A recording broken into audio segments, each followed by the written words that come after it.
പ്രിയമുള്ളവരെ, ലൂക്കയുടെ സുവിശേഷം 13-ാമത്തെ അധ്യായം 10 തുടങ്ങി 17 വരെയുള്ള വാക്യങ്ങളാണ് നമ്മൾ ഇന്നത്തെ വചന വിചിന്തനത്തിന് സഭ തന്നിട്ടുള്ളത്. ലൂക്കയുടെ സുവിശേഷം 13-ാമത്തെ അധ്യായം പൊതുവെ ക്രിസ്തുവിന്റെ പഠനങ്ങളും പഠിപ്പിക്കലുകളും. അതിൻ്റെ അകത്തൊരു എക്സെപ്ഷനാണ് ഇന്ന് നമ്മൾ വായിച്ചു കേട്ട വചനഭാഗം. ഒരു പക്ഷേ 13-ാമത്തെ അധ്യായത്തിൽ പറയുന്ന ഏക സംഭവവും ഏക അത്ഭുതവും ഇത് മാത്രമാണ്. അപ്പൊ അതുകൊണ്ട് ഇതിനൊരു പ്രത്യേകമായ ഒരു ശ്രദ്ധ നമ്മൾ കൊടുക്കുന്നത് നല്ലതാണ്. 10-ാമത്തെ വചനം ഇന്ന് വായിച്ചു തുടങ്ങുന്നത് തന്നെ സാബത്തിൽ സിനഗോഗിൽ യേശു പഠിപ്പിക്കുന്നു എന്നുള്ളത്. സത്യത്തില് സഭയുടെ പഠനമനുസരിച്ച് പഠിപ്പിക്കുക, നയിക്കുക, വിശുദ്ധീകരിക്കുക, ഈ ത്രിവിധ ധർമ്മങ്ങളാണ് പൗരോഹിത്യ ധർമ്മങ്ങൾ എന്നറിയപ്പെടുന്നത്. അത് സഭയുടെ പഠനമനുസരിച്ച് 2 തരം പൗരോഹിത്യമുണ്ട്: ശുശ്രൂഷ പൗരോഹിത്യവും പൊതു പൗരോഹിത്യം അല്ലെങ്കിൽ രാജകീയ പൗരോഹിത്യം. ഈ പൊതു പൗരോഹിത്യത്തില് നമ്മൾ ഓരോരുത്തരും മാമോദീസയിലൂടെ അംഗങ്ങളാകുന്നുണ്ട്. ഈ 3 ദൗത്യങ്ങൾ പഠിപ്പിക്കുക, വിശുദ്ധീകരിക്കുക, നയിക്കുക എന്നീ പൗരോഹിത്യ ധർമ്മങ്ങള് ആയിരിക്കുന്ന മേഖലകളിൽ ചെയ്യാനായിട്ട് വിളിക്കപ്പെട്ടവരാണ് ഓരോ വിശ്വാസി. അതേസമയം ഇതേ ദൗത്യങ്ങൾ തന്നെ ആയിരിക്കേണ്ട അവസ്ഥകളിൽ ചെയ്യാനായിട്ട് വിളിക്കപ്പെട്ടവരാണ് ശുശ്രൂഷ പൗരോഹിത്യം. ക്ലിയറായി കാണുന്ന വിചാരിക്കും. ആയിരിക്കുന്ന അവസ്ഥയിൽ കുടുംബസ്ഥനാകാം, ജോലിക്കാരനാകാം, അല്ലെങ്കിൽ വിദ്യാർത്ഥിയാകാം. ആയിരിക്കുന്ന അവസ്ഥയിൽ പഠിപ്പിക്കുക, വിശുദ്ധീകരിക്കുക, നയിക്കുക, ഈ 3 ധർമ്മങ്ങളാണ് ഓരോ ക്രിസ്ത്യാനിയും ചെയ്യേണ്ടത്. അതേസമയം പൗരോഹിത്യം, ശുശ്രൂഷ പൗരോഹിത്യം ഏറ്റെടുത്തിട്ടുള്ളവര് ഈ 3 ദൗത്യങ്ങൾ തന്നെയാണ് അവരുടെയും, വ്യത്യാസമൊന്നുമില്ല. പഠിപ്പിക്കുക, വിശുദ്ധീകരിക്കുക, നയിക്കുക. ഈ 3 ദൗത്യങ്ങൾ ആയിരിക്കുന്ന അവസ്ഥയിലല്ല, അയക്കപ്പെടുന്ന അവസ്ഥയിൽ നിർവഹിക്കണം എന്നുള്ളത്. അവർക്ക് ഇഷ്ടമുള്ളിടത്തല്ല, അല്ലെങ്കിൽ എന്നാ പറയണേ, നമ്മൾ ആയിരിക്കുന്ന അവസ്ഥയിലല്ല, ആയിരിക്കേണ്ട അവസ്ഥയിലേക്ക് അല്ലെങ്കിൽ അയക്കപ്പെടുന്ന അവസ്ഥയിൽ ഇത് 3 നിർവഹിക്കുക. ക്രിസ്തു അത്തരത്തിലാണ് ക്രിസ്തുവിന്റെ പൗരോഹിത്യ ശുശ്രൂഷ പൗരോഹിത്യമായിട്ട് നമ്മൾ കണക്കാക്കുക. ആയിരിക്കുന്ന അവസ്ഥയിലല്ല, അവൻ ലോകം മുഴുവൻ അല്ലെങ്കിൽ നാട് മുഴുവൻ ചുറ്റി സഞ്ചരിച്ചാണ് ഈ ദൗത്യങ്ങൾ നിർവഹിച്ചത്: പഠിപ്പിക്കുക, വിശുദ്ധീകരിക്കുക, നയിക്കുക. ഈ 3 ദൗത്യങ്ങളും പ്രകടമായി പഠനവും മറ്റ് 2 ദൗത്യങ്ങള് വ്യംഗ്യമായും സംഭവിക്കുന്ന ഒരു സംഭവമാണ് ഇന്നത്തെ വചനത്തിൽ നമ്മൾ വായിച്ചു കേട്ടത്. അതുകൊണ്ടാണ് ഞാൻ ഈ പൗരോഹിത്യ ധർമ്മത്തെ കുറിച്ച് നിങ്ങളെ ഓർമ്മപ്പെടുത്തിയത്. ഇനി നമ്മള് 11-ാമത്തെ വാക്യത്തിൽ നമ്മൾ വായിക്കുകയാണ്. 18 വർഷമായി രോഗിണിയാണ് അവൾ. 18 ഒന്ന് ചിന്തിക്കേണ്ടതാണ്. നമുക്കറിയാം, ജീവശാസ്ത്രപരമായിട്ട് നോക്കുമ്പോൾ 18 എന്ന് പറയുന്നത് പ്രായപൂർത്തിയുടെ കാലമാണ്. അത് ശാരീരികമായിട്ടും ബൗദ്ധികമായിട്ടും വൈകാരികമായിട്ടും ലൈംഗികമായിട്ടും ഒക്കെ ആകേണ്ട കാലമാണ്. പക്ഷെ ഇന്ന് ഇതിലൊക്കെ വ്യത്യാസം വന്നിട്ടുണ്ട്. ബയോളജിക്കലി ഇന്ന് പ്രായപൂർത്തിയാവണം നേരത്തെയാവും. കാരണം തിന്നണ തീറ്റയും കാണുന്ന കാഴ്ചയും വികാരവും വിചാരവും ഒക്കെ മാറിപ്പോയി. അതുകൊണ്ട് നേരത്തെ തന്നെ മെച്യൂരിറ്റി മെച്യൂരിറ്റി അല്ല, ലൈംഗിക മെച്യൂരിറ്റി കാണിക്കാനായിട്ട് സാധ്യതയുണ്ട്. അതേസമയം പഴയ കാലങ്ങളിൽ ഇതെല്ലാം 18 വയസ്സിലാണ്. എന്ന് വെച്ചാൽ 16-18 വയസ്സൊക്കെ ആവുമ്പോഴത്തേക്കുമാണ് ഈ പ്രായപൂർത്തി അറിയിക്കുന്നതും ശാരീരികമായിട്ടും ലൈംഗികമായിട്ടും ബൗദ്ധികമായിട്ടും ഒക്കെ. കുടുംബ ജീവിതത്തിന് അത് പോരാ എന്ന് രാഷ്ട്രത്തിന് തോന്നിയത് കൊണ്ടാണ് കുറച്ചുകൂടി പ്രായം കൂട്ടി എടുപ്പിച്ചത്. വോട്ടവകാശത്തിന് 18 വയസ്സാണ്. ഏതായാലും ഈ 18 വർഷം എന്ന് പറയുമ്പോൾ നമ്മൾ ചിന്തിക്കേണ്ട ഒരു കാര്യം, ഒരു തിന്മ അവളിൽ കയറിയിട്ട് അതിന് പ്രായപൂർത്തിയാകാൻ മാത്രമുള്ള കാലത്തോളം അവളിൽ അത് ഉണ്ടായിരുന്നു എന്നുള്ളത്. 18 വർഷം.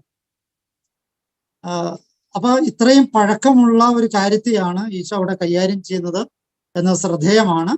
ഇത് നമ്മുടെയൊക്കെ ജീവിതത്തില് മാറ്റാൻ സാധിക്കാത്ത സ്വഭാവദൂഷ്യങ്ങളോ ദുശീലങ്ങളോ അല്ലെങ്കിൽ വൈകൃതങ്ങളോ പോരായ്മകളോ വൈകല്യങ്ങളോ ഒക്കെ ഉണ്ടെങ്കിൽ അത് തിരുത്താനായിട്ട് എത്ര പഴക്കമുണ്ടെങ്കിലും തിരുത്താനായിട്ട് ദൈവത്തിന് സാധിക്കും എന്ന ഒരു ഉറപ്പും കൂടിയാണ് ഈ വചനം നമുക്ക് പ്രദാനം ചെയ്യും. അതുകൊണ്ട് തിന്മയിലായി അല്ലെങ്കിൽ ഏതെങ്കിലുമൊക്കെ അങ്ങനെയുള്ള അസ്വസ്ഥതകൾ പേറുന്ന എല്ലാവർക്കും പ്രതീക്ഷയുടെ ഒരു വചനമാണ്. 18 വർഷമായിട്ട് പ്രശ്നമുള്ള ഇവളെ സൗഖ്യപ്പെടുന്നു. അതുപോലെ തന്നെ 11-ാമത്തെ വാക്യത്തിൽ നമ്മൾ വായിക്കുന്ന ഒരു ആത്മാവ് ബാധിച്ചവൾ എന്നാണ് നമ്മൾ POC ബൈബിളിൽ വായിക്കുക. ഏത് ആത്മാവാണ് അവളെ ബാധിച്ചത്?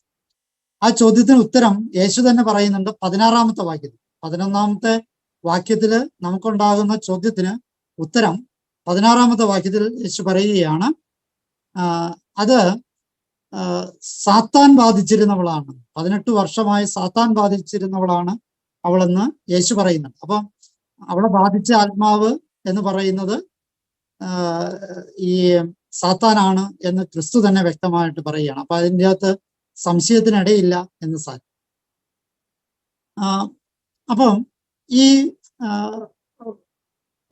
സാത്താനാണ് ബാധിച്ചതെന്ന് ക്രിസ്തു പറയുന്നു. അതുപോലെ തന്നെ ബൈബിളിന്റെ ഒരു പ്രധാന ചിന്ത നമ്മൾ ഇത്തരണത്തില് ഒന്ന് സ്വന്തമാക്കുന്നത് നല്ലത്. എല്ലാ രോഗങ്ങളും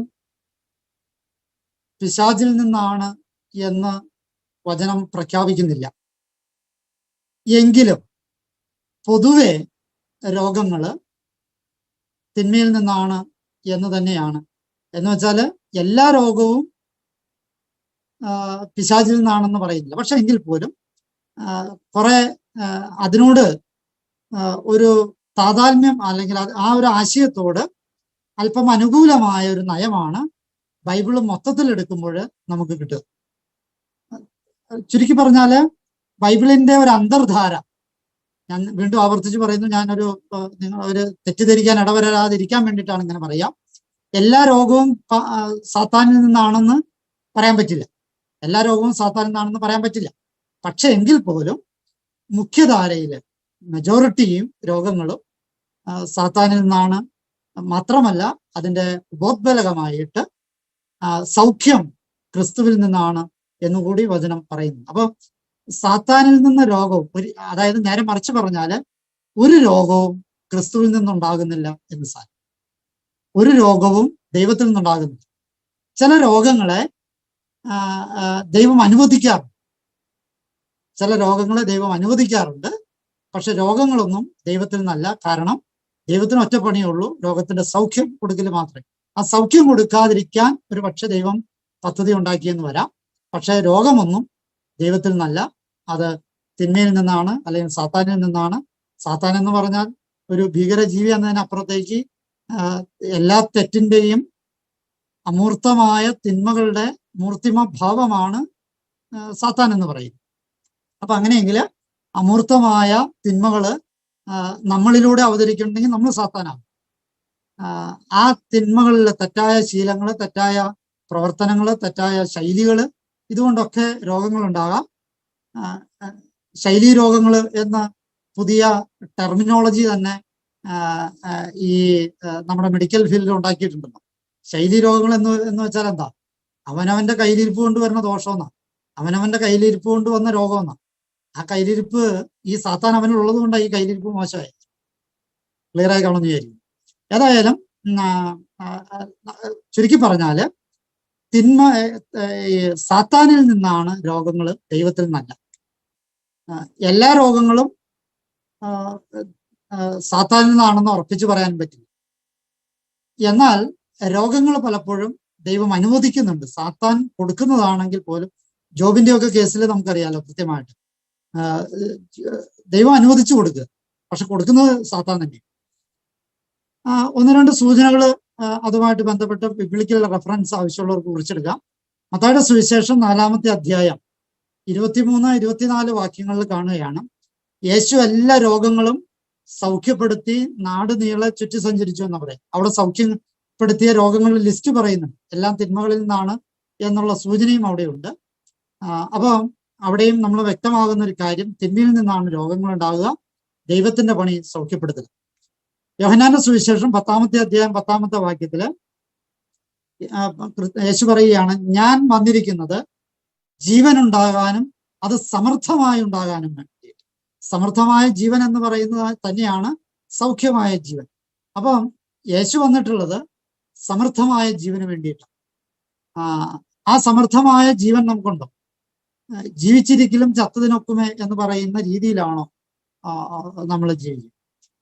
ഈ പലപ്പോഴും എന്നെ ചിന്തിപ്പിച്ചൊരു കാര്യം, ഒരു തമിഴൻ വേറൊരു തമിഴിനെ കണ്ടു കഴിഞ്ഞാൽ അവരുടെ സംസ്കാരം അനുസരിച്ച് അവർ ചോദിക്കുന്ന ഒരു ശൈലി ഉണ്ട്, ചോദ്യ രീതിയുണ്ട്. എപ്പടി നല്ല ആയിരിക്കുങ്ങളാ സാപ്പട്ടിയാ എന്നാ ചോദിക്കുന്നത്. നല്ലതാണോ സുഖമായിട്ടാണോ ഇരിക്കണേ, ചാപ്പാട് കഴിച്ചു. അവന്റെ അടിസ്ഥാന പ്രശ്നം ഭക്ഷണമാണ്. അതേസമയം ഒരു മലയാളി മറ്റൊരു മലയാളിയെ കണ്ടാല് ചോദിക്കുന്ന ചോദ്യം എന്താണെന്നറിയാവോ? എന്തു പറയണു, സുഖാണോ? നിന്റെ പറച്ചിൽ എങ്ങനെയാ? നിനക്ക് സുഖമാണ്.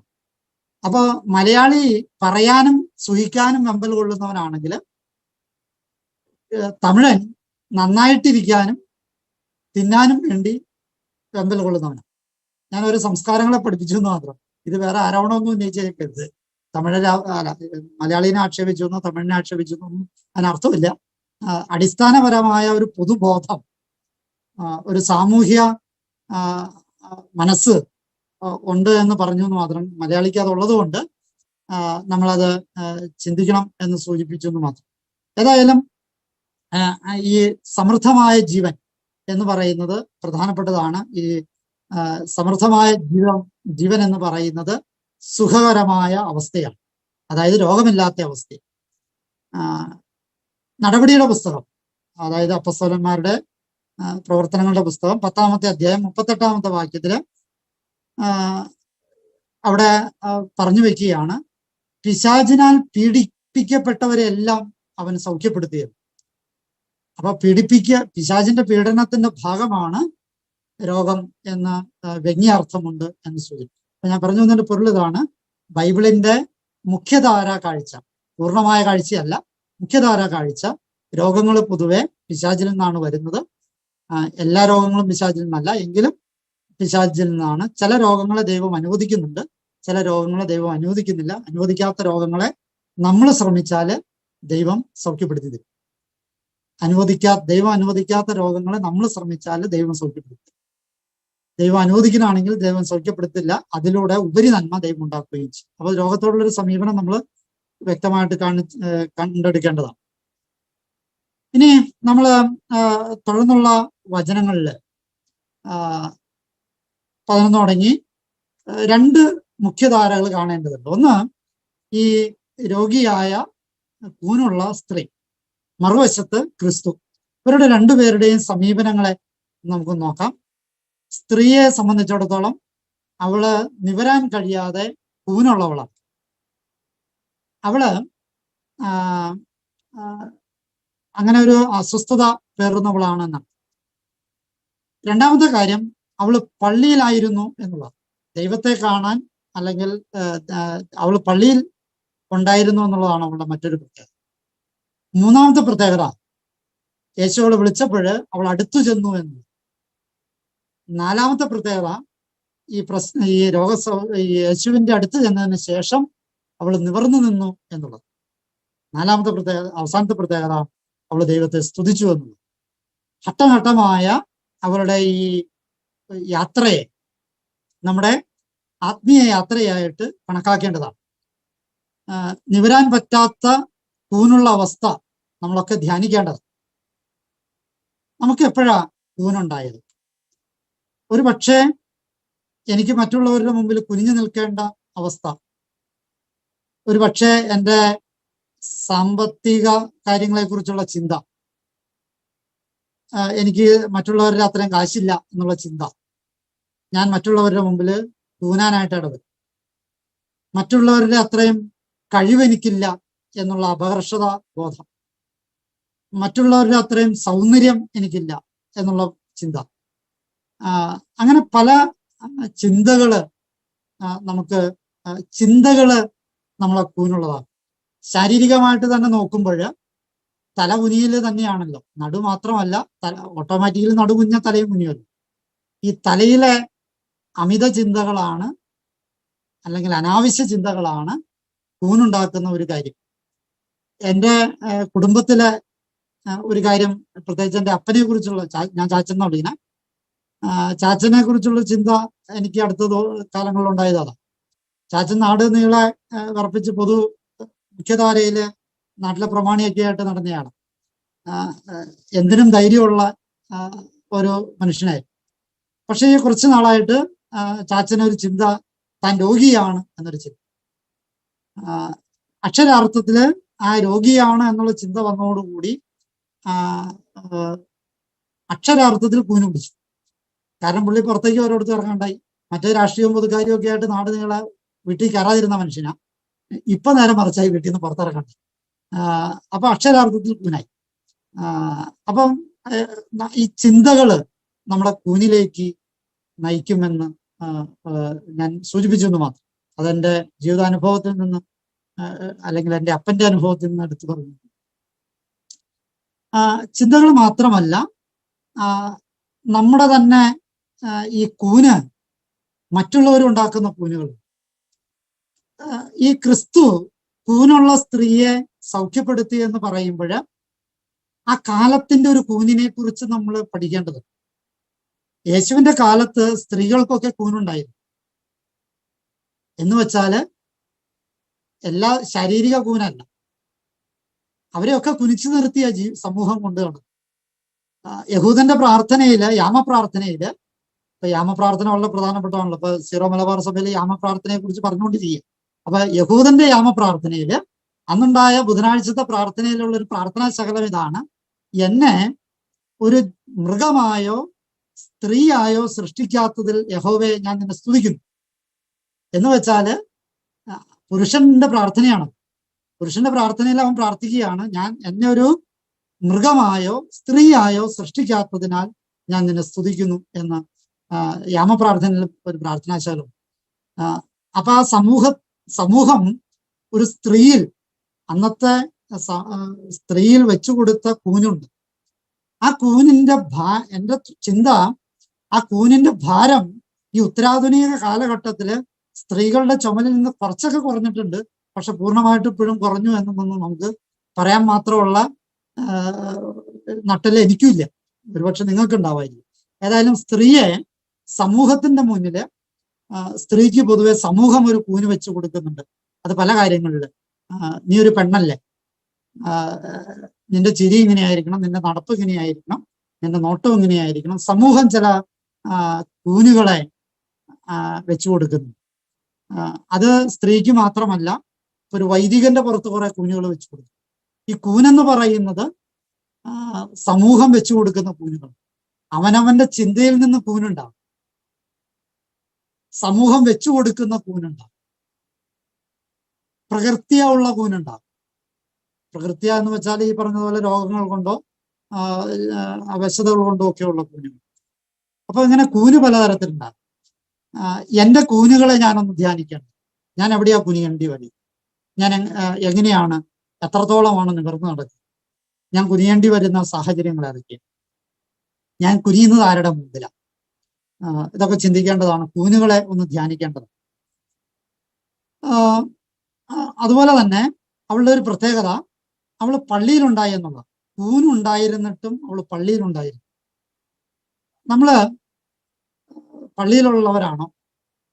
അവൾക്ക് ഈ അത്ഭുതം നടക്കാനായിട്ടുള്ള കാരണം എന്താ? അവൾ ആവശ്യപ്പെട്ടിട്ടില്ല, അവൾ വിശ്വാസം പ്രഖ്യാപിച്ചിട്ടില്ല, അവൾക്ക് വേണ്ടി വേറെ ആരും യാചിച്ചിട്ടില്ല. ഒറ്റ കാരണം കൊണ്ട് അവള് സൗഖ്യപ്പെട്ടത്, അവൾ പള്ളിയിലുണ്ടായിരുന്നു, തമ്പുരാന്റെ അടുത്തുണ്ടായിരുന്നു. നമ്മളത് ഏറെ ധ്യാനിക്കേണ്ടതാണ്. നമ്മള് ദൈവത്തിന്റെ അടുത്ത് എന്തോരം സമയം ചെലവഴിക്കുന്നു, പ്രാർത്ഥനയിൽ എന്തോരം സമയം. നമ്മള് കുടുംബ പ്രാർത്ഥന ഉണ്ടോ ഇല്ല എന്നുള്ള ഒരു ചിന്ത. കുടുംബ പ്രാർത്ഥന കഴിഞ്ഞിട്ട് വ്യക്തിപരമായിട്ട് എന്തോരം സമയം ഇരിക്കുന്നു, പ്രാർത്ഥിക്കാനിരിക്കും. അത് പള്ളിയിലായിക്കോട്ടെ, വീട്ടിലായിക്കോട്ടെ, അല്ലെങ്കിൽ ഒറ്റയ്ക്കായിക്കോട്ടെ, എങ്ങനെയായിക്കോട്ടെ, ദൈവത്തോടൊപ്പം ചെലവഴിക്കാൻ. ഇവിടെ ഇവള് പള്ളിയിൽ ഉണ്ടായിരുന്നു എന്നുള്ളതാണ്, അല്ലെങ്കിൽ സിനഗോഗിൽ ഉണ്ടായിരുന്നു എന്നുള്ളതാണ് അവളുടെ ശ്രേഷ്ഠത. നമ്മൾ ഒറ്റയ്ക്ക് എത്ര സമയം ദൈവത്തോടൊപ്പമായിരിക്കുന്നു എന്നുള്ളത് ചിന്തിക്കേണ്ട കാര്യം. മൂന്നാമതായിട്ട് അവള് ക്രിസ്തു വിളിക്കുകയാണ്. വിളിച്ചിട്ട് അവൾ അടുത്ത് ചെല്ലുകയാണ്. അപ്പൊ കർത്താവിന്റെ കൂനുള്ളവരെ ഒക്കെ കർത്താവ് നോക്കുന്നുണ്ട്, കർത്താവ് വിളിക്കുന്നുണ്ട്. ഏത് തരത്തിലുള്ള കൂനായിക്കോട്ടെ, ഏത് തരത്തിലുള്ള കൂനായിക്കോട്ടെ, അവരെയൊക്കെ കർത്താവ് വിളിക്കുന്നുണ്ട്, കാണുന്നുണ്ട്, വിളിക്കുന്നുണ്ട്. അവിടെ ചെല്ലുന്നുണ്ടോ? കർത്താവിന്റെ അടുത്ത് ചെല്ലുന്നുണ്ടോ? എത്രത്തോളം അടുത്ത്? നമ്മുടെ മേൽ കൈവയ്ക്കാൻ മാത്രമുള്ള ഒരു കൈപ്പാട് അടുത്ത്, ഒരു കൈ അകലത്തിലേക്ക് എത്താൻ പറ്റുന്നു. നമ്മളൊരു പക്ഷേ അങ്ങ് അകലെ ദൂരെ നിന്നൊക്കെ കർത്താവിന്റെ അടുത്ത് പ്രാർത്ഥിക്കുന്നുണ്ടാവാം, പക്ഷെ കർത്താവിന്റെ അടുത്തേക്ക് ചെല്ലാൻ പറ്റുന്നുണ്ടോ എന്നുള്ളത്. പിന്നെ കർത്താവിന്റെ അടുത്ത് വന്നപ്പോൾ അവൾ നിന്നു. ദേവാലയത്തിൽ അവൾ കൂനിയാൻ നിന്നു. ഒന്ന് ശ്രദ്ധിക്കണേ, ദേവാലയത്തിൽ അവൾ കൂനിയാൻ നിന്നു. പക്ഷെ കർത്താവിന്റെ അടുത്ത് അവൾ നിവർന്നു. അവൾ നിവർന്നു നിന്നതിന് ശേഷമാണ് അവളുടെ മേലെ കൈവയ്ക്കുക. അവൾ നിവർന്നു നിന്നിട്ട് ആണ് അവൾ സ്തുതിച്ചത്.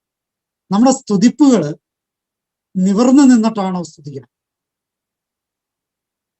സ്തുതിപ്പുകള് സംശയം കൊണ്ടുള്ള സ്തുതിപ്പാണോ? സ്തുതിപ്പുകള് ആരവത്തിന് വേണ്ടിയിട്ടുള്ള സ്തുതിപ്പാണോ? കൂനി നിന്നിട്ട് ഉള്ള സ്തുതിപ്പാണ്? എൻ്റെ ബലഹീനതകളുടെ, എൻ്റെ ചിന്തകളുടെ, എൻ്റെ വികാരങ്ങളുടെ, എൻ്റെ സ്വപ്നങ്ങളുടെ, എൻ്റെ മോഹങ്ങളുടെ ഭാരവും പേറി നട്ടെല്ല് വളച്ചു നിന്നിട്ടാണോ ഞാൻ തമ്പുരാനെ സ്തുതിക്കുന്നത് എന്നുള്ളത് ഏറെ നമ്മളോട് തന്നെ ചോദ്യം ചെയ്യപ്പെടേണ്ടതാണ്. നമ്മൾ സ്തുതിക്കുന്നവരാണ്, നല്ല കാര്യം. പക്ഷേ നിവർന്നു നിന്ന് അവളെ പോലെ സ്തുതിക്കാൻ പറ്റുന്നു. തമ്പുരാന്റെ അടുത്ത് നിന്ന് നിവർന്നു നിന്ന് സ്തുതിക്കാൻ പറ്റുന്നു. സ്തുതിപ്പുകളൊക്കെ തമ്പുരാന്റെ അടുത്ത് നിന്ന് നിവർന്നു നിന്ന് സ്തുതിക്കേണ്ടതാണ് എന്ന് സാരം. ഇനി യേശു എടുക്കുന്ന ചില സമീപനങ്ങൾ. യേശു അവളെ കണ്ടു, അവളെ അടുത്ത് വിളിച്ചു, അവളുടെ മേൽ കൈകൾ വെച്ചു. 3 കാര്യങ്ങളാണ് ക്രിസ്തു അവിടെ ചെയ്യുക. അവളെ കണ്ടു, അടുത്ത് വിളിച്ചു, നിന്റെ രോഗങ്ങളിൽ നിന്ന് മോചിക്കപ്പെട്ടു എന്ന് പറഞ്ഞു, കൈകൾ വെച്ചു. 4 കാര്യങ്ങൾ, ക്ഷമിക്കാം, 3 കാര്യങ്ങളല്ല, 4 കാര്യങ്ങൾ. അപ്പൊ യേശു കാണുന്നുണ്ട്, നമ്മളെല്ലാം യേശു കാണുന്നുണ്ട്, സംശയമില്ല. 2, യേശു അടുത്ത് വിളിക്കുന്നുണ്ട്, നമ്മളെയും വിളിക്കുന്നുണ്ട്. അവളെ വിളിച്ചു, നമ്മളെയും വിളിക്കുന്നുണ്ട്. 3, രോഗത്തിൽ നിന്ന് മോചിക്കപ്പെട്ടിരിക്കുന്നു എന്ന് പറഞ്ഞു. അത് പറയുന്നുണ്ട് ക്രിസ്തു, പക്ഷെ അത് സ്വീകരിക്കുന്നുണ്ടോ എന്നുള്ളത്. കുമ്പസാരത്തിലൂടെ, വിശുദ്ധ കുദാശകളിലൂടെ, പ്രത്യേകിച്ച് കുർബാനയിലൂടെ, രോഗീലേപനത്തിലൂടെ ഒക്കെ നീ മോചിക്കപ്പെട്ടിരിക്കുന്നു എന്ന് ഈശോ പറയുന്നുണ്ട്. പക്ഷെ നമ്മള് ആ മോചനത്തിലേക്ക് പൂർണ്ണമായിട്ട് എത്തുന്നുണ്ടോ എന്നുള്ളത്. പിന്നെ യേശു അവളുടെ മേൽ കൈകൾ വെച്ചു എന്ന് പറയണമെങ്കിൽ നമ്മൾ അടുത്ത ചലനം ഞാൻ നേരത്തെ സൂചിപ്പിച്ചു, അവന്റെ കൈപ്പാട് ദൂരത്ത് നമ്മൾ എത്തേണ്ടത്. അപ്പൊ ഇത്രയും കാര്യങ്ങൾ നമ്മൾ ശ്രദ്ധിക്കേണ്ടതാണ്. ഇനി സിനഗോഗ് അധികാരികളുടെ സമീപനങ്ങൾ ശ്രദ്ധിക്കേണ്ടത് നല്ലതാണ്. സിനഗോഗ് അധികാരി കോപിക്കുക. എപ്പോഴും അധികാരിയുടെ ഒരു പ്രധാന ഭാവം കോപമാണ്. അധികാരമുള്ളവന് കോപം അവകാശമാണെന്നാണ്. വീട്ടിലെ ഏറ്റവും കൂടുതൽ കോപിക്കുന്ന ആരാ? ഏറ്റവും കൂടുതൽ അധികാരമുള്ള ആളെ. ഏറ്റവും കൂടുതൽ അധികാരമുള്ളവർ തന്നെയാണ് കോപിക്കേണ്ടത്. അപ്പൊ അധികാരമുള്ളവന്റെ ഒരു സ്ഥായി ഭാവമായി കോപം എന്നും എക്കാലത്തും നിലനിന്നിട്ടുണ്ട്. സിനഗോഗ് അധികാരിയും അതുകൊണ്ട് തന്നെ കോപിച്ചിട്ടുണ്ട്. അതുകൊണ്ട് പിന്നെ ഇവിടെ ഈ സിനഗോഗ് അധികാരി വളരെ കുതന്ത്രജ്ഞനാണ്. കാരണം സിനഗോഗ് അധികാരിയുടെ കാഴ്ചപ്പാടിൽ തെറ്റ് ചെയ്തവൻ യേശുവാണ്. കാരണം നിയമം ലംഘിച്ച യേശു. പക്ഷെ യേശുവിനോടല്ല ഈ സിനഗോഗ് അധികാരി പ്രതികരിക്കുന്നു. യേശുവിനോട് പറയുന്നില്ല നീ തുടങ്ങി ഇവിടെ സാബത്ത് ദിവസം ഇവിടെ ഒന്നും ചെയ്യരുത്, യേശുവിനോട് പറയുന്നില്ല. മറിച്ച് ജനത്തോട് പറയുകയാണ്, നിങ്ങള് മറ്റ് 6 ദിവസങ്ങളിൽ വന്ന് സൗഖ്യം നേടിക്കോ, ഈ സാബത്ത് ദിവസം പാടില്ല.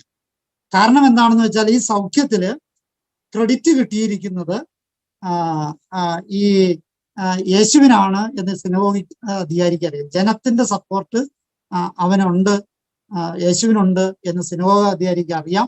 അതുകൊണ്ട് സിനഗോഗ് അധികാരി ജനങ്ങളുടെ പുറത്ത് കയറുക. ഒരു പക്ഷേ നമ്മുടെ ഇന്നത്തെ സഭയുടെ പോക്കുകളെ കാണുമ്പോൾ കൃത്യമായിട്ട് അതിൻ്റെ പരിച്ഛേദനം കൃത്യമായിട്ട് കാണാൻ പറ്റും. ഈ ഞാനെങ്ങനെ എൻ്റെ തലതിരിഞ്ഞ ചിന്തയായിട്ട് മാത്രം നിങ്ങൾ എടുത്താൽ മതി. പണ്ടൊക്കെ മെത്രാന്മാര് ഇടയലേഖനം എഴുതുന്നത് ഈ വൈദികർക്കും സന്യസ്തർക്കും, അല്ലെങ്കിൽ അത് എഴുതി അത് പോസ്റ്റ് മുഖേനയോ വാഹൻ വഴിയോ വ്യക്തിപരമായിട്ട് ആൾക്കാരെ കൊടുത്തുവിട്ടോ വികാരിയച്ഛന്മാരുടെ അടുത്ത് എത്തി, വികാരിയച്ഛന്മാര് പിറ്റേ ഞായറാഴ്ച അത് വായിച്ച് ആ വായിക്കുന്ന ശേഷമാണ് അത് പത്രമാധ്യമങ്ങൾക്ക് കിട്ടുക. പഴയ കാലത്തെ ഇടയലേഖനങ്ങൾ ആരെങ്കിലും നിങ്ങൾ പത്രമാധ്യമങ്ങളിലൂടെ വായിച്ചിട്ടുണ്ടോ?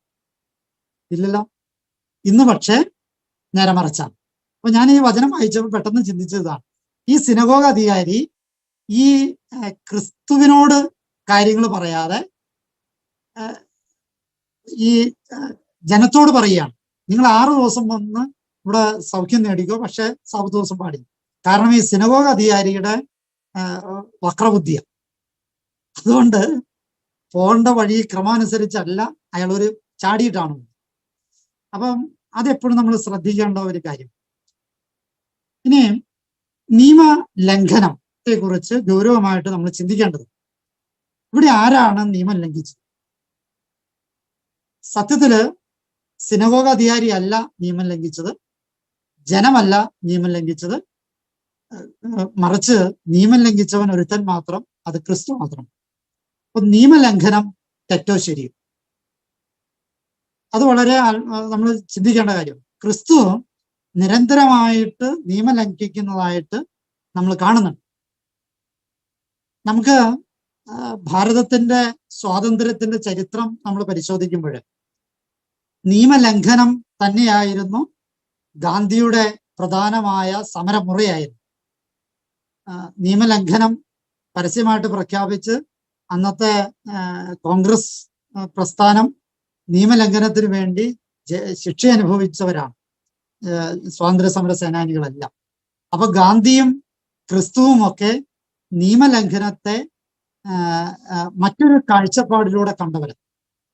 നിയമലംഘനം, നിയമം മനുഷ്യ നന്മയ്ക്ക് വേണ്ടിയിട്ടല്ലെങ്കിൽ അത് ലംഘിക്കാനുള്ളത്. നമ്മുടെ നവോത്ഥാന ചരിത്രം, കേരളത്തിന്റെ നവോത്ഥാന ചരിത്രം പഠിക്കുമ്പോൾ ഈ നിയമങ്ങളിലൂടെ നിരന്തരമായ നിയമലംഘനങ്ങളിലൂടെ തന്നെയാണ് നവോത്ഥാനം നേടിയെടുത്തത്. സംസ്കാരത്തിന്റെ, നാടിന്റെ, രാജ്യത്തിന്റെ, കാലത്തിന്റെ, കുടുംബത്തിന്റെ ഒക്കെ നിയമങ്ങളെ നിരന്തരമായി ലംഘിച്ചിട്ടാണ് ഈ സമരങ്ങളും പീഡകളും ശിക്ഷകളും ഒക്കെ കഴിഞ്ഞിട്ടാണ് നമ്മളെ ഈ നവോത്ഥാനം എന്ന് പറയുന്ന കാര്യത്തിലേക്ക്, അല്ലെങ്കിൽ ഇന്നത്തെ നമ്മുടെ സ്വാതന്ത്ര്യം എന്ന് പറയുന്ന കാര്യത്തിലേക്കൊക്കെ നമ്മുടെ നാട് എത്തിച്ചേർന്നത് എന്ന് വരുന്നു. ക്രിസ്തുവും ഈ ഒരു കാഴ്ചപ്പാട് സ്വന്തമാക്കിയവനാണ്. മനുഷ്യ നന്മയ്ക്ക് ഉതകാത്ത, അല്ലെങ്കിൽ മനുഷ്യനെ തിന്മയിലേക്ക് നയിക്കുന്ന, മനുഷ്യ നന്മയ്ക്കെതിരായ എല്ലാ നിയമങ്ങളും ലംഘിക്കപ്പെടേണ്ടതാണ്. അതേസമയം മനുഷ്യന്റെ നന്മയ്ക്കുതകുന്ന എല്ലാ നിയമങ്ങളും പാലിക്കപ്പെടേണ്ടതുമാണ്. നിയമങ്ങളെ പൂർത്തീകരിക്കാൻ തന്നെയാണ് ക്രിസ്തു വന്നത്. എങ്ങനെയാ നിയമത്തെ പൂർത്തീകരിക്കുക? മനുഷ്യന്റെ നന്മയ്ക്കുതകുന്ന നിയമങ്ങളുടെ പൂർത്തീകരണം ഉണ്ടാകും. മനുഷ്യന്റെ നന്മയ്ക്കുതകാത്ത നിയമങ്ങളൊക്കെ ലംഘിക്കപ്പെടണം. അതുതന്നെയാണ് എന്നും എക്കാലത്തെയും ആദർശമായിരിക്കേണ്ടതും ആയിരിക്കുന്നതും. അപ്പോൾ ക്രിസ്തു നിയമലംഘകനാണ്. ഇന്ന് പക്ഷേ നിയമലംഘനം, ഇല്ലിസിറ്റ് എന്ന വാക്ക് ഈ അടുത്ത കാലങ്ങളിൽ നമ്മൾ ഒരുപാട് കേട്ടു. എന്താ ഇല്ലിസിറ്റ്? നിയമം ലംഘിച്ചു എന്നാ. ഇരിക്കേണ്ടോടത്ത് നിന്ന് കഴിഞ്ഞാൽ നിയമലംഘനമാണ്. കുർബാനയിലായാലും ഒരു ഓഫീസിലായാലും അതോടൊപ്പം തന്നെ ഈ തവളച്ചാട്ടം നടത്തേണ്ട ഒരു കളിക്ക് ചവളച്ചാട്ടം നടത്താതെ നേരെ ചാടിക്കഴിഞ്ഞാൽ അത് നിയമലംഘനം. തൊങ്ക് കളിക്ക് തൊങ്കാതെ രണ്ടു കാലയിലും നടന്നാൽ അത് നിയമലംഘനം. അപ്പൊ നിയമം ആപേക്ഷികമാണ്, ആ നിയമത്തിന്റെ നന്മയ്ക്ക് ഉതകുന്നു. അപ്പൊ തൊങ്ക് കളിക്ക് തൊങ്കല് നിയമമാണെങ്കിൽ സാധാരണ നടപ്പിന് തൊങ്ക് നിയമമാണ് അല്ലല്ലോ. അപ്പോൾ കാലത്തിനും സാഹചര്യത്തിനും ഉതകുന്ന നന്മകൾ ഉണ്ടായാൽ മാത്രമാണ് നിയമം പാലിക്കപ്പെടേണ്ടതുള്ളൂ, അല്ലാത്ത നിയമമൊന്നും പാലിക്കപ്പെടേണ്ടതില്ലെന്ന്. ഇനി 15-ാമത്തെ വാക്യത്തിൽ ഈശോ ഏറ്റവും വലിയ തെറി, എൻ്റെ ഭാഷ എനിക്ക് തോന്നുക യേശുവിന്റെ ഏറ്റവും വലിയ തെറിവാക്കയാണ്. പറയാവോ? യേശുവിന്റെ ഏറ്റവും വലിയ തെറിവാക്കയാണ് എനിക്ക് തോന്നുന്നു അത് കപടനാട്യക്കാരെ എന്നുള്ള യേശുവിന്റെ വിളിയ ഏറ്റവും വലിയ തെറി യേശുവിന്റെ അതാണ്. കാരണം യേശു ഏറ്റവും കൂടുതൽ വെറുത്തത് കാപട്യമാണ്. ഭൗതികതയിലെ ഒരു സ്വഭാവവും ആത്മീയതയിൽ വേറൊരു സ്വഭാവം, ഓഫീസിലെ ഒരു സ്വഭാവവും കുടുംബത്തിൽ വേറെ സ്വഭാവം. അപ്പം ഒന്ന് മറച്ചു വെച്ചിട്ട് മറ്റൊന്ന് അതിനെ അവതരിപ്പിക്കുക എന്നുള്ളതാണ് കാപട്യം എന്നത്. യേശു ഏറ്റവും കൂടുതൽ വെറുത്തത് അത് തന്നെയാണ് എന്ന് നമ്മൾ മനസ്സിലാക്കേണ്ടത്. അതുപോലെ തന്നെ യേശു ഇവിടെ സൗഖ്യപ്പെടുത്തുമ്പോൾ പറയുന്ന ഒരു ഉപമ, നിങ്ങളുടെ മൃഗങ്ങളെ അഴിച്ച് സാപത്തിൽ അഴിച്ച് വെള്ളം കുടിക്കില്ലേ, അത് നിങ്ങളുടെ മൃഗങ്ങളാണ്. പക്ഷെ ഇവിടെ ക്രിസ്തു ഈ സ്ത്രീയെ വിളിക്കുന്നത് അബ്രാഹത്തിന്റെ മകളെന്ന. എന്താ അബ്രാഹത്തിന്റെ മകൾ എന്ന് വെച്ചാൽ, അബ്രാഹം എന്ന് പറഞ്ഞാൽ വിശ്വാസികളുടെ പിതാവാണ്. അപ്പൊ അബ്രാഹത്തിന്റെ മകൾ എന്ന് വെച്ചാല് വിശ്വസിക്കുന്നവൾ എന്നാണ് അർത്ഥം, വിശ്വാസമുള്ളവൾ എന്നാണ്. അവളുടെ അപ്പന്റെ സ്വഭാവമാണ് അവൾക്ക്. കാരണം എന്താണ്? അവൾ വിശ്വസിക്കുന്നവൾ, അബ്രാഹത്തിന്റെ മകളാണ്, വിശ്വസിക്കുന്നവളാണ്. അപ്പൊ വിശ്വസിക്കുന്നവളെയാണ്. അപ്പൊ ഞാൻ നേരത്തെ നമ്മൾ പറഞ്ഞു അവളുടെ ചില സ്വഭാവ രീതികളെ കുറിച്ച്. അപ്പൊ നമുക്ക് നമ്മുടെ നടുനിവരണമെങ്കിൽ, സമസ്ത മേഖലകളിലും നടുനിവരണമെങ്കിൽ വിശ്വാസം ഉണ്ടായിരിക്കണമെന്ന് കൂടി ഒരു അർത്ഥമുണ്ട്. എന്നിട്ട് പറയുകയാണ്, അഴിച്ചുവിടേണ്ടതല്ലേ, ബന്ധനത്തിന്റെ മോചനമാണ് അവിടെ ഈശോ, അവളെ ബന്ധനത്തിന്റെ മോചനമാണ്.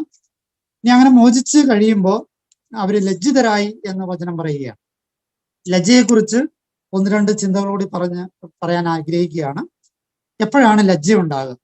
ഒന്ന്, പാപം ചെയ്യുമ്പോൾ ലജ്ജ ഉണ്ടാകും. എസ്രായരുടെ പുസ്തകം 9-ാമത്തെ അധ്യായം 6-ാമത്തെ വാക്യം. പാപം ചെയ്യുന്ന മനുഷ്യർക്ക് ലജ്ജയുണ്ടാകും.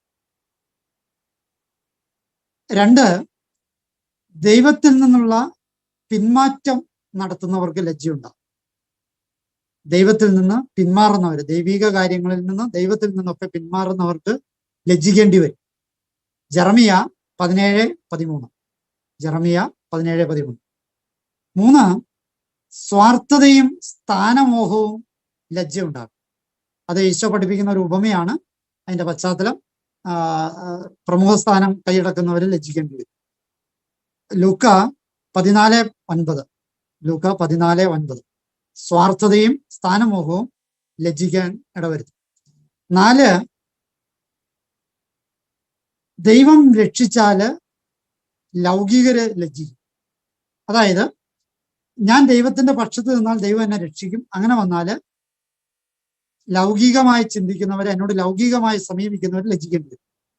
അല്ല, നേരെ മറിച്ച് ഞാൻ ലൗകികമായിട്ട് ചിന്തിക്കുകയാണ്, മറ്റൊരാള് ദൈവികമായിട്ട് ചിന്തിക്കുകയാണെങ്കിൽ അവനെ ദൈവം രക്ഷിക്കുമ്പോൾ ഞാൻ ലജ്ജിക്കേണ്ടി വരും. അപ്പൊ ലൗകികമായിട്ട് ചിന്തിക്കുന്നവൻ ദൈവിക പദ്ധതിക്ക് വിധേയമായി ആകുന്നവന്, ദൈവം രക്ഷിക്കപ്പെടുന്നവരുടെ മുമ്പിൽ ലജ്ജിക്കേണ്ടി വരും എന്നർത്ഥം. യൂതിത്തിന്റെ പുസ്തകം 5-ാമത്തെ അധ്യായം 21-ാമത്തെ വാക്യം.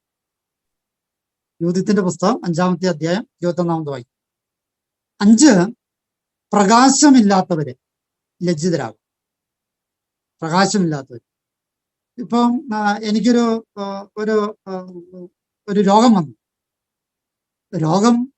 അല്ലെങ്കിൽ എനിക്ക് ഒരു തോൽവി ഉണ്ടായി, അല്ലെങ്കിൽ എൻ്റെ സൗന്ദര്യം നഷ്ടപ്പെട്ടു, അല്ലെങ്കിൽ എൻ്റെ മുടി കൊഴിഞ്ഞു, വിരൂപമായി. അപ്പൊ അങ്ങനെയൊക്കെയുള്ള കാര്യങ്ങൾ വരുമ്പോൾ പ്രകാശം കിട്ടിയവരാണെങ്കിൽ, ഉള്ളിൽ പ്രകാശമുള്ളവരാണെങ്കിൽ അതൊന്നും ഒരു പ്രശ്നമല്ല.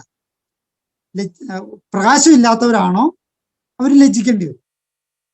അപ്പോൾ പ്രകാശമില്ലാത്തവർ ലജ്ജിതരാകും. സങ്കീർത്തനം 34:5. 6, ദൈവത്തിൽ ആശ്രയിക്കുന്നവരെ ഇല്ലായ്മ ചെയ്യുന്നവർ ലജ്ജിതരാകും.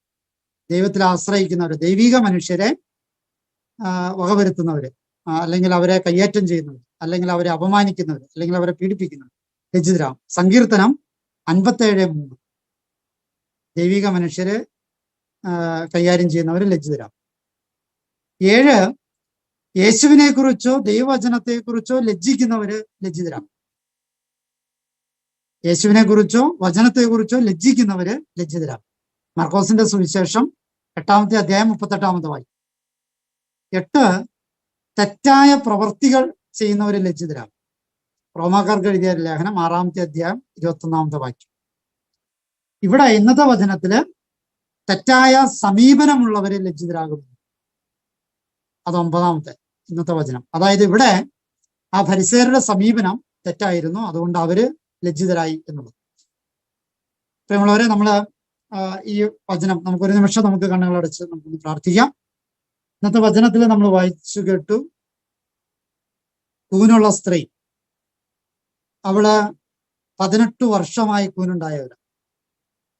നമുക്കൊക്കെ ഉണ്ട് ചില കൂനുകള് ദൈവമേ ഞങ്ങൾക്കുണ്ട്. ഞങ്ങളുടെ ചിന്തകള്, ഞങ്ങളുടെ സ്വപ്നങ്ങള്, ഞങ്ങളുടെ നിരാശകള്, ഇതൊക്കെ കൂനുകളായിട്ട് മാറിയിട്ട് സമൂഹം ഞങ്ങളുടെ മേൽ അടിച്ചേൽപ്പിച്ചവ പലതും ഞങ്ങൾക്ക് കൂനുകളാണ്. കൂനുള്ള ഞങ്ങള് മറ്റു കൂനന്മാരെ കളിയാക്കുകയോ കുറ്റപ്പെടുത്തുകയോ അല്ലെങ്കിൽ ആ കൂനിനേക്കാൾ മെച്ചപ്പെട്ട കൂനാണ് എൻ്റേത് എന്ന് പറയുകയോ ഒക്കെ ചെയ്ത് ജീവിതം അങ്ങനെ ഉന്തി തള്ളി നീക്കുമ്പോൾ കൂനുള്ള സ്ത്രീ ദേവാലയത്തിൽ വന്നതുപോലെ ഞങ്ങളും അങ്ങയുടെ ആലയത്തിലേക്ക് അണയാൻ ഞങ്ങൾക്ക് മനസ്സ് തരണമേ. അങ്ങയുടെ അടുത്തേക്ക് ഉള്ള വിളി കേൾക്കാനും, അങ്ങയുടെ വിളി കേൾക്കാനും അതിനനുസരിച്ച് അങ്ങയുടെ അടുത്തേക്ക് വരാനുമുള്ള കൃപ ഞങ്ങൾക്ക് പ്രദാനം ചെയ്യണം. അങ്ങയുടെ അടുത്തെത്തുമ്പോൾ നിവർന്നു നിൽക്കാനായിട്ടുള്ള കെൽപ്പ്, സന്മനസ്, സാഹചര്യം ഞങ്ങൾക്ക് നൽകണമേ. അതുവഴി നിന്നെ സ്തുതിക്കാനായിട്ട് ഞങ്ങൾക്കിട വരട്ടെ. നല്ല ദൈവമേ, ആ ദേവാലയ അധികാരിയെ പോലെ മറ്റുള്ളവരെ കുറ്റം വിധിക്കുന്നവരാകാതിരിക്കാൻ, മറ്റുള്ളവരെ മേൽ കോപിക്കാത്തവരായി ജീവിക്കാൻ, തെറ്റായ നയങ്ങൾ എടുക്കാത്തവരായിരിക്കാൻ, ചുരുക്കി പറഞ്ഞാൽ ലജ്ജിക്കാതെ ജീവിക്കാൻ ഞങ്ങൾക്ക് ഇടവരുത്തണമേ എന്ന് പ്രാർത്ഥിക്കുന്നു. ഞങ്ങളുടെ എല്ലാ പ്രവർത്തനങ്ങളും ഞങ്ങളുടെ ശുശ്രൂഷകളും തിരുസന്നിധിയിലേക്ക് സമർപ്പിക്കുന്നു. ലജ്ജിക്കാതെ ശുശ്രൂഷ ചെയ്യാൻ, നിന്നെ സ്തുതിച്ചുകൊണ്ട് നടുനിവർത്തി ശുശ്രൂഷ ചെയ്യാൻ ഞങ്ങൾക്ക് ഓരോരുത്തർക്കും കൃപ നൽകണമേ. നമ്മുടെ കർത്താവ് യേശു മിശിഹായുടെ കൃപയും പിതാവായ ദൈവത്തിന്റെ സ്നേഹവും പരിശുദ്ധാത്മാവിന്റെ സഹവാസവും നാം എല്ലാവരോടും കൂടി ഉണ്ടായിരിക്കട്ടെ, എപ്പോഴും എപ്പോഴും എന്നേക്കും. ആമേൻ.